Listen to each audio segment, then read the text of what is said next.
Hello and welcome to another episode of Snakes Territory. I am Jesse Friedman alongside Jack Sommers. Jack, how are you today? Doing great. Enjoying my Sunday afternoon. Got lots of work done in the garden. Planted a bunch of romaine lettuce, uh, and so we're rocked and ready to go. And just enjoying the day.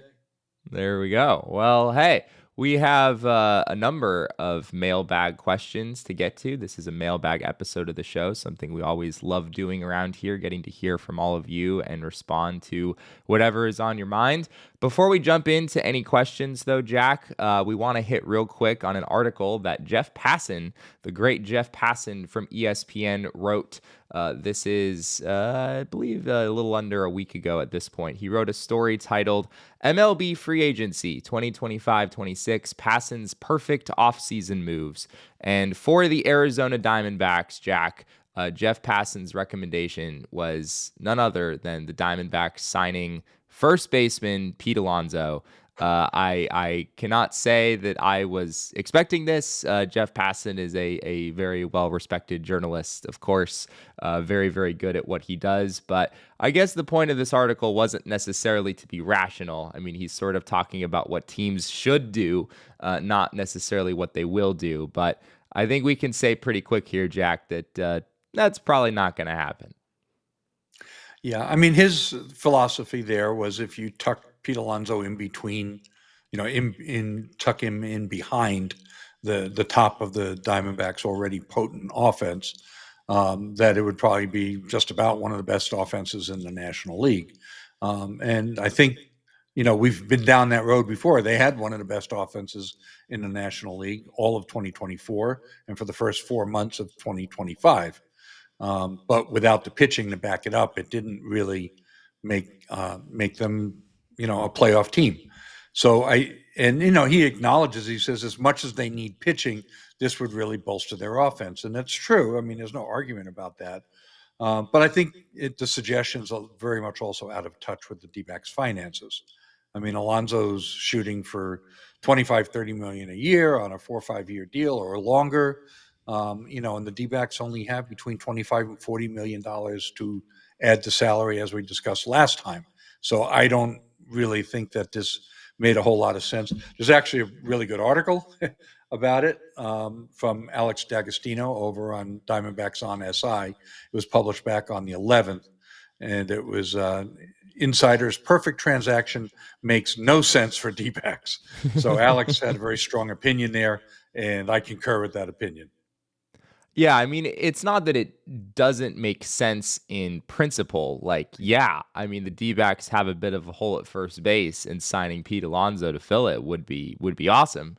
But when you factor in where they are financially, what they've said about cutting their payroll going into 2026, we spent our basically entire last episode talking about whether the D-backs offseason was sort of doomed before it even begins because they just don't have enough resources to go around and to fill all these holes. Spending 25 million or whatever it is a year on Pete Alonso is not exactly fit in there. The other point too is, the Diamondbacks are very much wanting to improve their defense. As we discussed previously, corner defense was a problem for the Diamondbacks last year. Ever since the departure of Christian Walker, of course. And Pete Alonso was -9 defensive runs saved at first base Yeah. last year. And he's kind of been up and down. He's only -7 for his career, but 2025 was his worst year in that metric. I mean, the best you can say about Pete Alonso is he might be league average. But he also brought he was -4 in double play runs. He hit into a lot of double plays last year. In fact, a league leading 23. And he doesn't run the bases well. He's going to be 31 years old. I mean, if you weren't going to pay Paul Goldschmidt into his mid 30s, why would you pay Pete Alonso? Yeah, that's a great point. Well, as Scott Boras said, Jack, there's no doubt that Pete's pursuers are primed to pay the power piper. Pete picked a perfect period to play preeminently at really a primary position. A playoff parched plethora will pounce to participate in the polar plunge. He's had some good ones over the year, Jack. This one's a little much for me. Like that's a little bit too much of a tongue twister. Yeah, he had a few of these at his most recent GM meetings, and they're pretty ridiculous. I mean, I don't find them particularly entertaining, and I don't really find them very useful for the discussion. I think it just kind of sets him and his client up for mockery, quite Yeah. frankly. Yeah, well, he definitely received a fair bit of that on social media. All that to say, yeah, Pete Alonso, certainly if you slot him into the middle of the Diamondbacks lineup, that offense would once again look like one of the best in all of baseball, but it really doesn't make a whole lot of sense given the constraints that they have. On that note, though, Jack, transitioning into our mailbag questions, this was a good one from Robert Chambers. There's a bunch of talk about the D-backs targeting pitching. Any chance they look at a high level position player? And yeah, Pete Alonso probably not that guy, but I think it's a good question, at least something to consider. Like we've been so narrowed in on pitching this whole time that we haven't really talked about the Diamondbacks bringing in a big time position player. I'm not really expecting it, Jack, again, given the constraints that we've talked about, but maybe there's a world where the Diamondbacks see an opportunity that's too good to pass up, or maybe somebody comes available via trade. Maybe Ken Kendrick decides to spend above and beyond what he said at the beginning of the offseason again, because he sees a player's market just not doing what we expect it to do.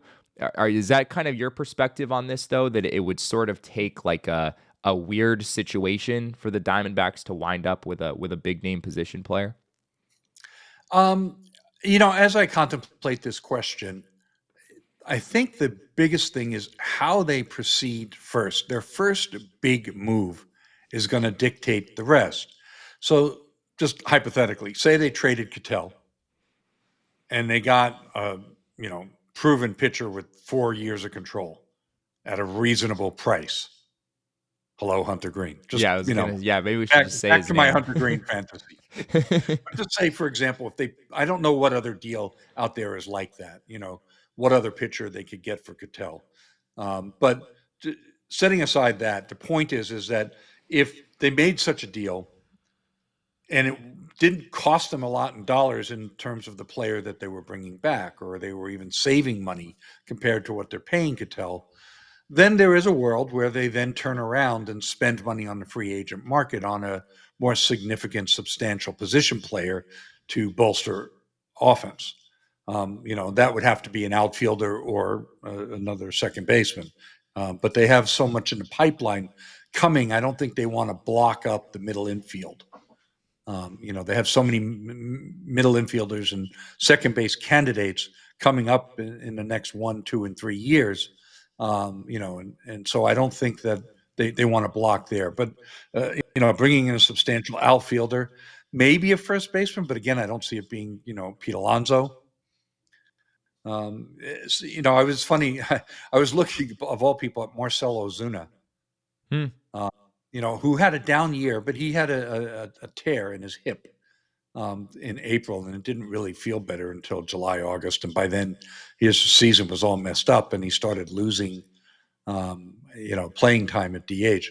But if he's completely healed, I don't know if he had to have any surgery or if it just was a let it heal situation, he's a bounce back candidate. And I saw one estimate of 1 year, $12 million to sign him. Probably would take more than that.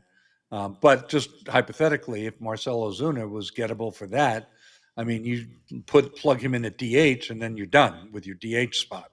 Right. The only problem there is then that closes you off to being able to put Ketel at DH when you need to give him time off. But if he's gone, he's gone. But but if you want to add offense, I thought Marcell Ozuna is somebody that maybe is prime for a bounce back season if you can get him for $10 to $12 million. The other name that stands out to me, position player wise, is one that we talked about earlier, Kazuma Okamoto, coming over from Japan. Guy that I think could be a decent fit for the Diamondbacks. I'm looking at ESPN's free agent rankings right now. They have his projected contract at 3 years and $36 million. Of course, Okamoto is in a different, much different camp than Munetaka Murakami, who is the other big corner infielder expected to come over from Japan. Murakami is the guy with massive raw power, but also enormous contact questions. Okamoto has a much more balanced game. And I could see the Diamondbacks being interested. And, 3 years and $36 million, that's a decent investment. Like, I mean, given the constraints we think they have, like, I still don't know if I see the D-backs going there for a first baseman, but maybe if somehow his market slips a little bit below that, maybe that could make sense for the D-backs. And I mean, that would be a fairly significant acquisition on the position player side. Yeah, Fangraphs has in their crowdsourced results, they have 3 years, 48 million for him, so Yeah. significantly higher. And of course, you got a posting fee there. So I think 336 is on the very much the low end of what it would take to get him. I can't see it dropping below that. Yeah, he's a tricky player to evaluate. I mean, he's 29 years old. He doesn't have like the monstrous raw power again that Murakami does, but he also hit 322 over in Japan this past year. 15 home runs, was hurt for a good portion of the season, only played 77 games, but he's been just kind of the model of consistency over there for a number of years. So player you feel really good that his game would translate over to the majors. Transitioning from that, Jack, kind of along the same lines, though, we have another question here from El Gallo on Twitter. Christian Walker and Alec Thomas are trade candidates on MLB trade rumors. How can they line up a trade? If Goldie is listed at 10 million, why isn't Walker a possibility at 15 with the Astros paying at why isn't Walker a possibility at 15 with the Astros paying 5 million? This would be interesting, Jack. I mean, Christian Walker, of course, had a very successful career as a Diamondback, but unfortunately, that success really did not continue in Houston at all this past season. He was basically a replacement level player. I believe he finished with a 97 OPS plus, still hit 27 homers with 88 RBI, but his on base percentage slipped below 300. He was, yeah, and defensively was not the same guy either. So I think it could make some sense. I mean, Walker is somebody that I am expecting to bounce back to a degree, but even if the Astros eat 5 million, I mean, I think the Astros would need to eat more than that for me to view Walker as a real option. Yeah, I mean, you talk about the defense. I mean, again, defensive runs saved, baseball reference, 2022 plus 17, 2023 plus 9, 2024 plus 7, 2025 minus 7. I mean, like, hello, what happened there? Yeah. That's pretty concerning. I think that Christian Walker's in decline. That's what I think. I don't think it's a good idea. He's Just 34 years straight up. old. So, I Yeah, mean, it's not all that yeah. surprising that his career would be on a downturn at this point. It was It's remarkable that he held up as well as he did for as long as he did. Yeah, I mean, we're talking. He's 34. I mean, we're talking about his age 35 and 6 seasons when he just had, very much a decline year. I don't see it. Yeah. If the Astros ate like, it's what, 2 and 40 remaining on his contract. I mean, if the Astros ate like, 25, if it was 2 years and 10 or 2 years and 15 for Walker, like, okay, I mean, maybe he could step in and be all right for you, bounce back a little bit. But I'm with you. I mean, he was a replacement level player this past year. Certainly wish him all the best. But there's a reason the Astros are maybe looking to move on from him, and they're not going to get anything of value in return in that trade. Yeah, just by the way, I looked up the fielding run value over on Baseball Savant, and it was +2. So, better than a -7, but that's down from, +10, +11, +10 in the 3 years prior. So I don't think that there's any doubt that his defense took a big step backwards. And that was always such a huge part of his value in his game. So Christian Walker at 35 years old with a declining on base percentage, climbing strikeout rate, and declining defense, no, thank you. Yeah. I'm with you there. Wish Christian Walker all the best, but I don't think it's going to make sense at this point in his career.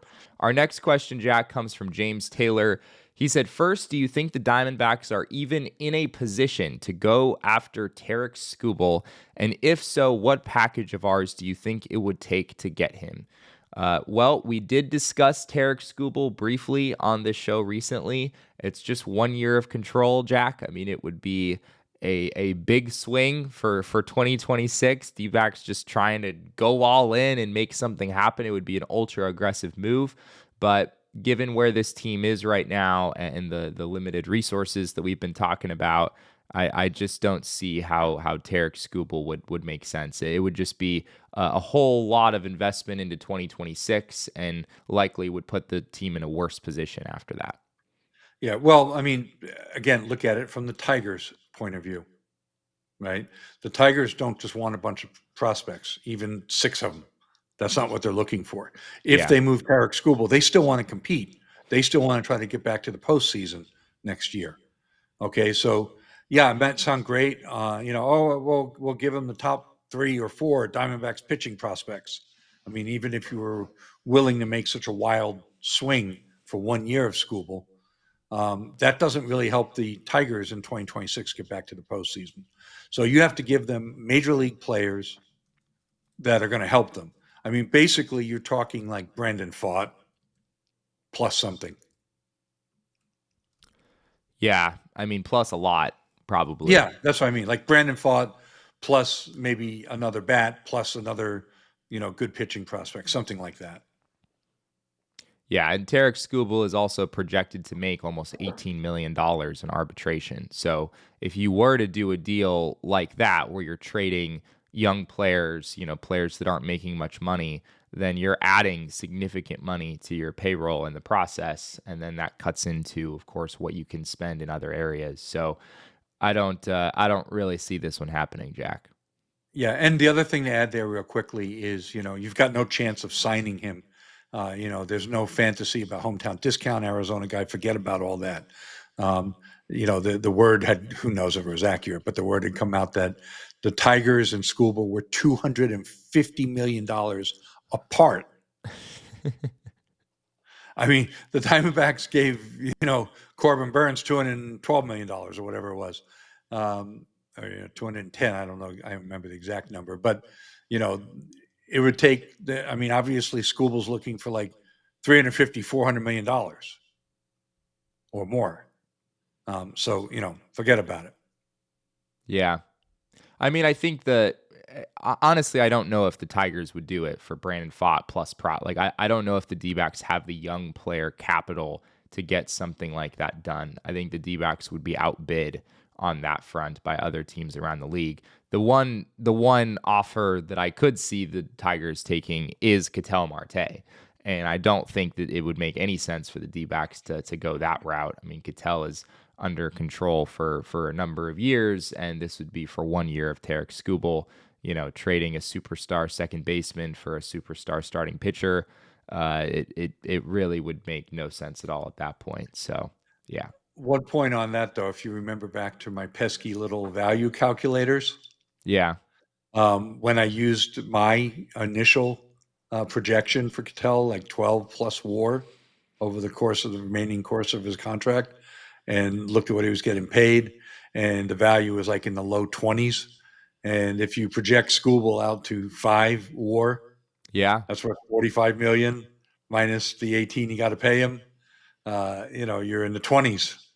So, there is actually on paper that dollar value calculation, not all pretty close. Yeah, I mean that's what the Tigers would ask for, and the D-backs, and it's a reasonable ask, but it just wouldn't make any sense for the Diamondbacks to go there. So, Right. unfortunately, I think when Tarik Skubal was selected in the 28th round of the draft by the Diamondbacks and he did not sign, that was probably the final straw in Tarik Skubal ever being a member of this baseball team. As sad as that might be. Well, we have a whole lot more mailbag questions to get to. Our next one is actually about Ketel Marte himself and a look at what some potential trade returns could look like. We're going to dive into that, a whole lot of other mailbag questions on the other side of this break. Kratz Pop Quiz. What has 35 grams of protein, 6 grams of fiber, 27 essential vitamins and minerals, comes in excellent flavors like, of course, chocolate, vanilla, but chocolate peanut butter, my favorite. No added sugar, gluten-free, under $5 per meal, and is ready to drink. Go out the house, get yourself a Huel. Look at you. You even have one right there. Ready to smack that, John? Chocolate, peanut butter, chocolate, and vanilla. Deliciosos. Also, there is a new Daily Greens ready to drink, 42 vitamins, minerals, and superfoods. Only 25 calories on that one, 4 grams of fiber. There's flavors like blueberry, apple, peach. Huel makes healthy eating simple. They also just launched into Target stores nationwide. Try both products today with 15% off your purchase for new customers with the code FOUL at huel.com/FOUL. Use that code FOUL and fill out the post-checkout survey to help support FT. Well, Jack, maybe it wouldn't make sense for the Diamondbacks to trade Ketel Marte for Tarik Skubal, but maybe there is some trade return that would make sense for the Diamondbacks when it comes to Ketel Marte. We have this question from our good friend Ryan over on Twitter. If Jesse or Jack were GM of the team with all the information and people around them to help make decisions, are either of you trading Ketel for 2-ish years of a frontline established Cy Young caliber starting pitcher? Jack, what do you got here? Well, I mean, 2-ish years of a Cy Young caliber, that's a kind of tough definition. So I went and looked up the names on the list there. Maybe you can pull up. So these are projected starting pitchers, right? Logan Gilbert is not really a Cy Young caliber guy. Zach Wheeler is injured. Jacob deGrom, conditional club player options, too expensive. Joe Ryan, good pitcher, but not Cy Young caliber. Tyler Glasnow, and Dodgers. Pablo Lopez, maybe. Sonny Gray, good pitcher, but expensive. You just go down Nathan Eovaldi, Luis Castillo. Nick Pivetta has an opt-out. Mackenzie Gore, he's a guy we've talked about maybe trying to trade prospects to the Nationals for. Justin Steele got her. Sandy Alcantara, we've talked about him. Seth Lugo, Joe Musgrove, Nick Lodolo, Ronaldo Lopez, Kodai Senga, Michael Walker. Both of those guys have club options. Sean Manaea, Luis Severino, Clay Holmes, Eduardo Rodriguez. I don't know why they say vesting option there. Tanner Houck, Bailey Ober, Christian Javier, and Jeffrey Springs. So I just listed off all the names of the guys that are free agents in 2 years that you might, that they want to go trade for. And, you're not going to trade for Jacob deGrom. They can't afford to pay that kind of contract. You're really looking at a Logan Gilbert or a, Pablo Lopez or Joe Ryan, somebody like that. And then you still got to get the other team to sweeten the pot. Why would they do that? What's the advantage for them? What are the Twins trying to accomplish if they pick up Ketel Marte? The only thing that makes sense from the other team's point of view is you're a contending team. You have a shot at making the playoffs. You need more offense, and you have pitching to spare. That's right. It. That's the definition of a team that would trade for Ketel Marte. There isn't a team out there that's a lower third team that's maybe got some good young pitching, but why would they want Ketel Marte if they're not in a prime position to get to the postseason, right? He's not young. So, it's a team that's trying to get to the postseason right now, needs a lot of offense, and has excess pitching. And that's like two teams. It's the Reds and the Guardians. Yeah. You could maybe argue the Mariners. I know their offense was better than their pitching in 2025, oddly enough, but they still have a number of pitching weapons, like guys that they could trade if they were willing to. Logan Gilbert is a name that we just mentioned there.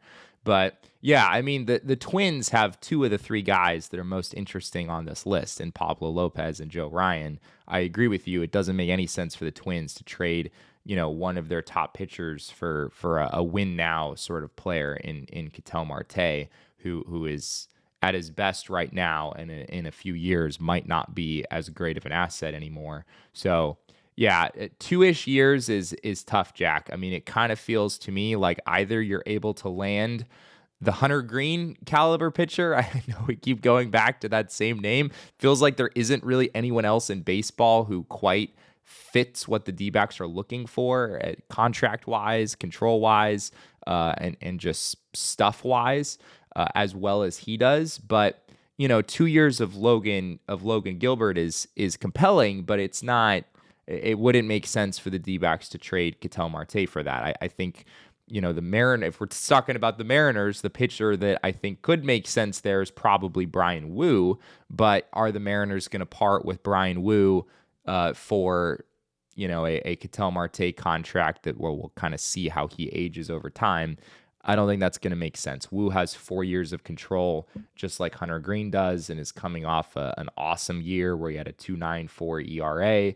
I just don't really see that happening. So I guess in theory, if there was a really, really good starting pitcher on a great contract for 2 seasons, maybe we would consider a Ketel deal making sense there. But that pitcher just doesn't really exist on the market, at least not somebody that it would actually make sense from the other team's point of view as well. Yeah. Kind of going back to what I said about, the very finite definition of teams, and I'm going to the Guardians. I mean, what do you think about Ketel for Gavin Williams? It's interesting. Yeah, we haven't talked a ton about Ketel for, a younger, less established pitcher. Gavin Williams did have a pretty darn good season, though, this past year. 3.06 ERA, 167 and 2/3 innings, 137 ERA plus. The peripherals aren't great, though, Jack. He led all of baseball with 83 walks, 4.5 walks per nine. His FIP was 4.39 compared to that 3.06 ERA. I think he's walking a few too many guys for my taste. But it's a reasonable, he has a ton of control left, right? He would have him through 2029. So that would be 4 years of Gavin Williams. Yeah. So, I'm just throwing a name out there. But again, it's the concept, right? I think we pretty much just shot down the idea of a 2-year guy. Yeah. So again, did the Texas Rangers want to give up Jacob deGrom? He just got healthy and good again. Yeah. I don't know how much money do the D-backs need the Rangers to eat in order for that to make any sense on their side of things? And I don't think the Rangers would want to eat that money because he actually made 30 starts in 2025. And I don't think they necessarily should have a reason to be eating a ton of that money at this point. So, yeah, it's tough. When we talk about that money, we're talking about $38 million in 2026, $37 million in 2027. $75 million. Yeah, I don't I think we could put that conversation to bed right there. Yeah, Jacob deGrom very likely not being traded to the Diamondbacks this offseason. So great question though. It just feels like in terms of the guys that have 2 years of control, maybe 3 years of control, it's just harder to find a match there. Our next question, Jack, comes from our good friend Jeff Irving over on Twitter. He said, watching the 2026 postseason, several of the proposed trade deadline targets had good showings, including Cam Schlittler of the New York Yankees and, of course, Trey Yesavage of the Toronto Blue Jays. Do you guys believe they were actually on the table at any point? Did the D-backs miss a big opportunity to acquire impact starting pitching talent? My gut here, Jack, is probably not. I think we might have talked about Cam Schlittler and Trey Yesavage as maybe viable targets for the D-backs at the trade deadline. I don't think the Yankees or the Blue Jays were ever talking about those guys in a conversation for, Gino Suarez or Merrill Kelly or whoever it might have been. Yeah, Mike Hazen was demonstrably frustrated by the lack of good offers for Eugenio Suarez and for Zach Gallen. And that's why they ended up moving Suarez for, a couple of lottery ticket relievers and a questionable first baseman. Right. And that's why Zach Gallen remained a Diamondback. The offers weren't there. They definitely didn't miss an opportunity. If either of those guys were available, the D-backs would have grabbed them. Yeah. But they weren't. It's just that simple. Yeah, I agree with you there. Our next one comes from Mike Hill over on Twitter.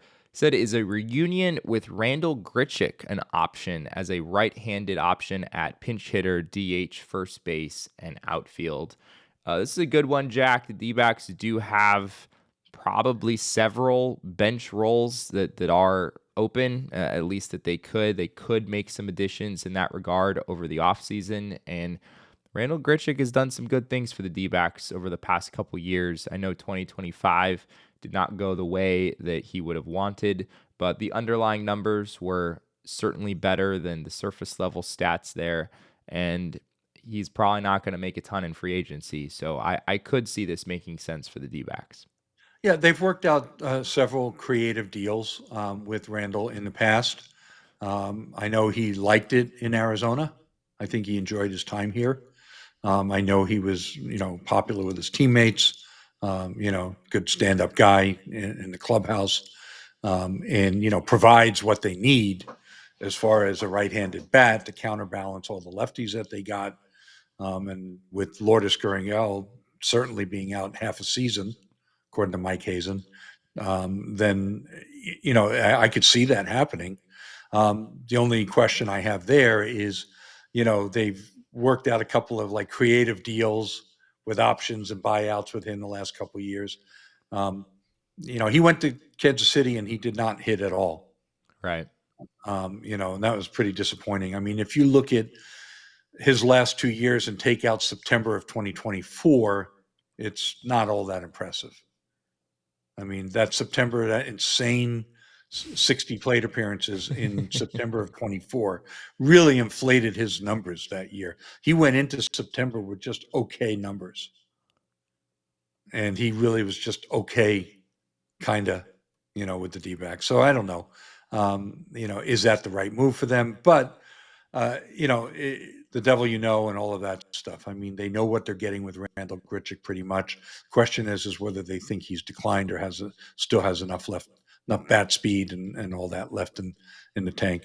I mean, it's funny. I was watching a Little League World Series clip of him, and he pulled a home run to left field, and the swing looks exactly the same. Yeah. that quick slashing, powerful stroke that just yanks one down the line. It was the exact same swing. It was pretty cool. Yes, I did also see that. That was very funny. I will say for Randal, I mentioned the expected stats were stronger than the surface numbers this past year. The surface numbers with the Royals were really rough. I mean, he hit 206, 267, 299. It was a sub 600 OPS after that trade was made. But if you look at the underlying stuff there, over on Baseball Savant, his expected batting average with the Royals was 254. His expected slug was 391. So neither of those are great, but they're at least respectable. And if you narrow it down just against lefties, his expected OPS against lefties was close to 800 with the Royals, even though the surface numbers, again, were far below that. So I think there was some tough luck for Randal in 2025. I think he still probably has something left in the tank. At the same time, he was worth negative 0.4 Fangraphs WAR and negative 0.8 Baseball Reference WAR.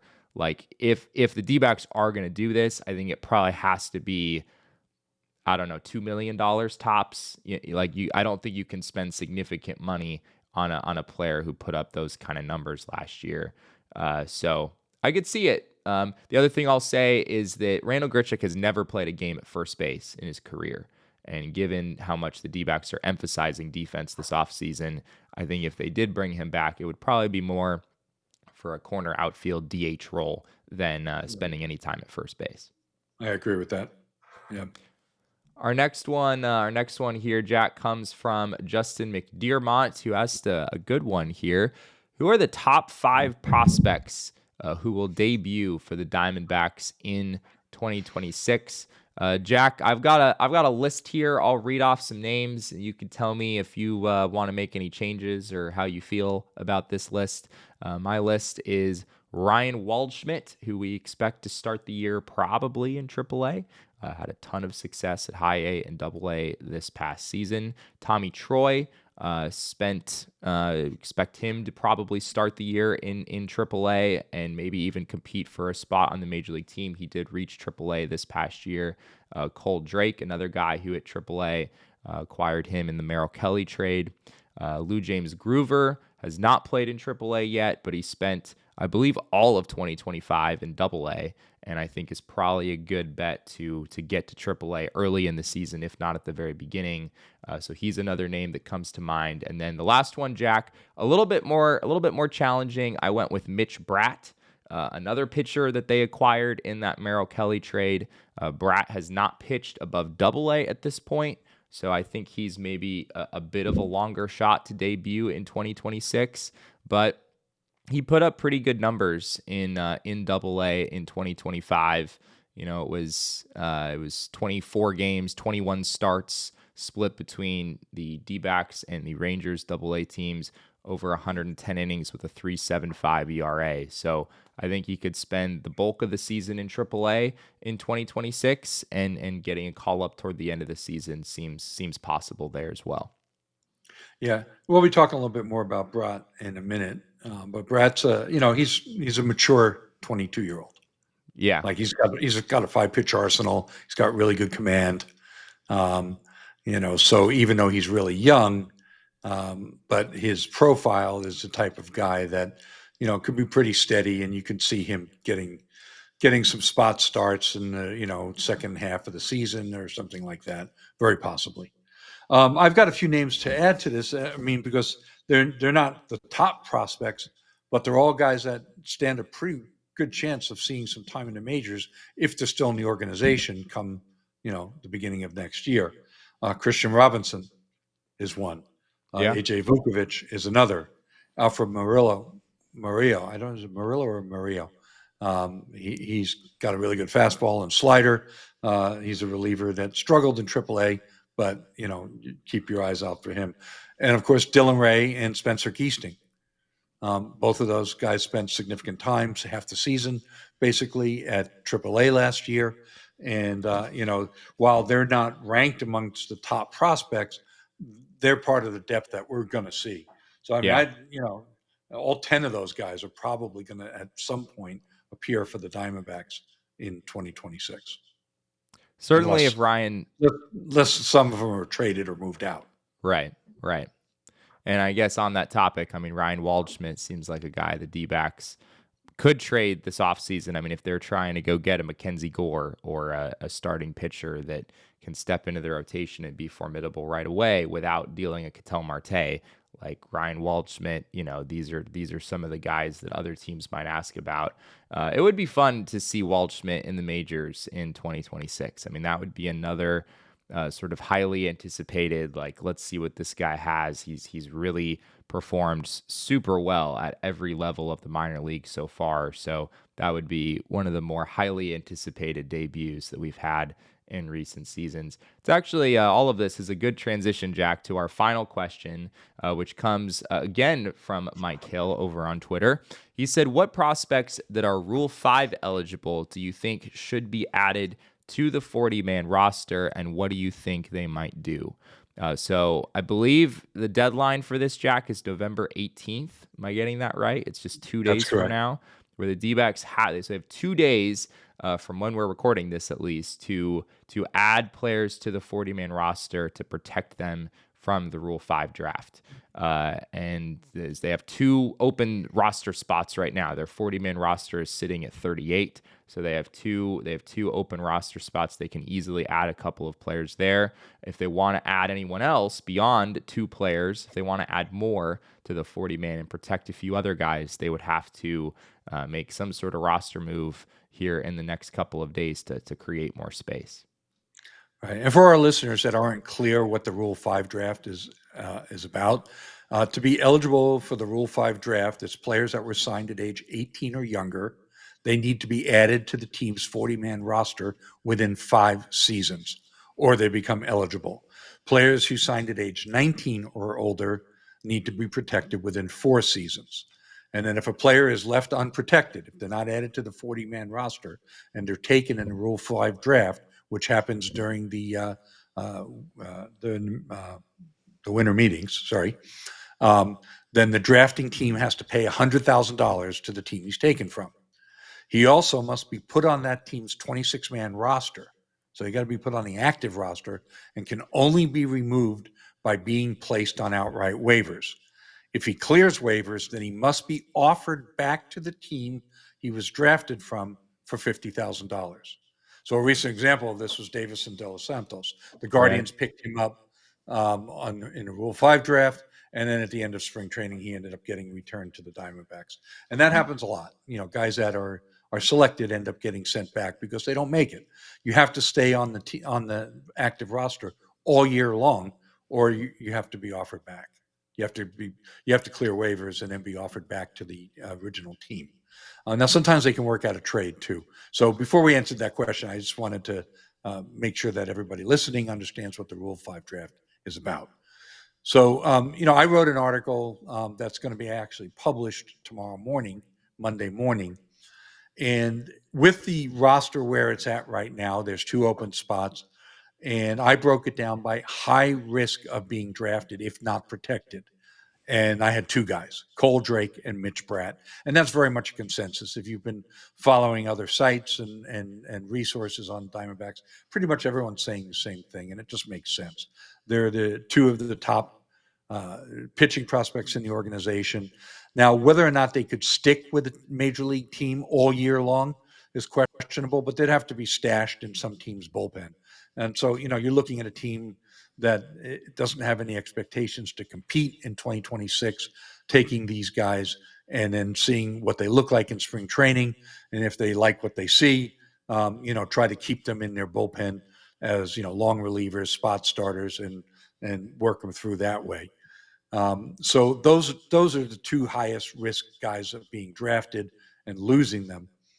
Then moderate risk would be the aforementioned Dylan Ray, Spencer Geesting, Alfred Murillo. I mean, they're probably not going to be taken, but they could be. And again, teams may take a flyer on them. How big a chance they are of sticking is questionable. But all of those guys, again, would probably end up working out of a bullpen. And then low risk of being drafted would be Christian Robinson, Ivan Melendez, AJ Vukovic, Jose Fernandez.